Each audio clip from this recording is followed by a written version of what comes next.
అనేసా okay. గత వారం రోజుల నుంచి మన ఫ్రెండ్స్ గ్రూప్లో మన ఫ్రెండ్ సురేష్ వాళ్ళ ఇల్లు కాలిపోయిందని చెప్పేసి మనం అమౌంట్స్ కలెక్ట్ చేయడం జరిగింది.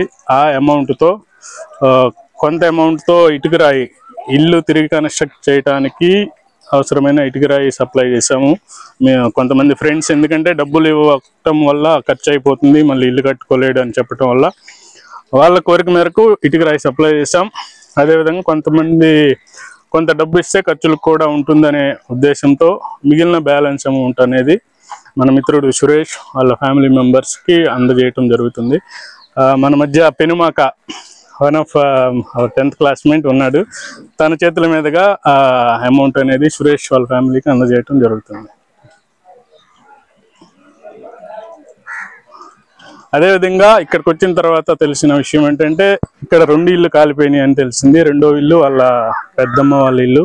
సో తనకు కూడా వచ్చిన అమౌంట్లో కొంత భాగం ఇవ్వాలనే ఉద్దేశంతో ఇంకొక ప్యాక్ తీసుకొచ్చాం. ఆ ప్యాక్ కూడా వాళ్ళకి అందజేస్తున్నాం.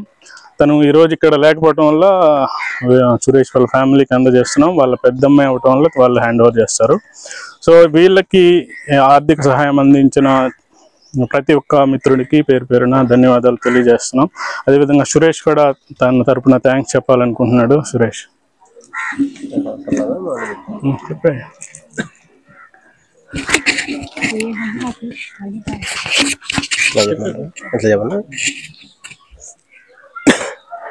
సహాయం అందించిన ఫ్రెండ్స్ ప్రతి ఒక్కరికి నా పక్షమున, నా కుటుంబ పక్షమున ప్రతి ఒక్కరికి పేరు పేరున ధన్యవాదాలు తెలుపుకుంటున్నాను. మీ అందరికీ ప్రత్యేకంగా వందనాలు తెలుపుకుంటున్నాను. సహకరించిన సోమేశ్వరరావు గారికి అలాగే పెనుమాక గారికి ప్రత్యేకమైన వందనాలు తెలుపుకుంటున్నాను. మీ అందరికీ వందనాలు. ఈ సందర్భంగా కొంతమంది మిత్రులు ప్రత్యేకంగా మనం ఒక గుళ్ళో కానీ భగవంతుని కానుకలు వేస్తే ఎలా అయితే బయటికి చెప్పొద్దు మేము ఇచ్చిన అమౌంట్ అనే విధంగా కొంతమంది ఇచ్చారు. వాళ్ళకి ప్రత్యేకమైన థ్యాంక్స్ చెప్పాలనుకుంటున్నాను. ఎందుకంటే వాళ్ళు సహాయం చేసే హృదయం ఉంది, కానీ మేము చేసామని చెప్పొద్దు అనే గుణం అనేది మనం గుర్తించాల్సిన విషయం.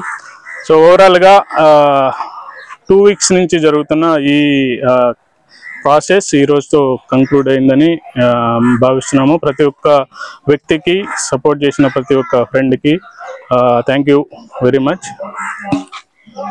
ఓకే.